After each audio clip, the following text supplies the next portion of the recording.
এভাবে খুব লোভনীয় করে শাকভাজি করতে হলে ১ম এ যেটা করতে হবে সেটা হচ্ছে রান্নার তেল গরম হলে দিয়ে দিতে হবে শুকনো মরিচ ছোট, ছোট করে কেটে একদম দিয়ে দিতে হবে। তাহলে শুকনো মরিচটা লাল, লাল হয়ে গেলে দিয়ে দিলাম রসুন কুচি।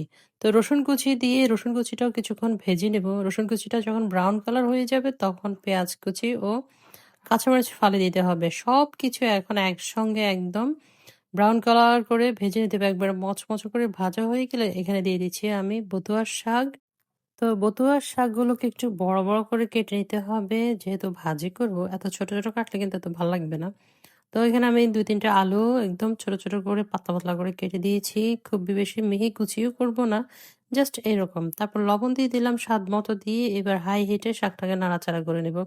কিছুটা পানি উঠে আসবে তখন হাই হিটে দিলে আর এভাবে নাড়তে, নাড়তে কিন্তু পানিটাও শুকিয়ে যাবে। তারপরে একদম ভাজা, ভাজা করে এই শাক ভাজিটা নামিয়ে ফেলবো। ওফ! কি মজা হয় এইভাবে বথুয়া শাক ভাজি করে খেতে। মানে গরম ভাতের সাথে জাস্ট এটা আর লেবু আর সাথে নেওয়া হবে একটা বড় দেখে কাঁচামরিচ। মানে এই শাকটা মাখিয়ে এক লোকমা ভাত নিবেন, আরেক সাইডে কি করবেন? কাঁচামরিচের কামড় দিবেন। এত ভালো লাগবে কি মজা! একদম টাটকা কাঁচামরিচ দিয়ে এই শাক ভাজি দিয়ে ভাত খেতে তো ভীষণ, ভীষণ ভালো লাগে।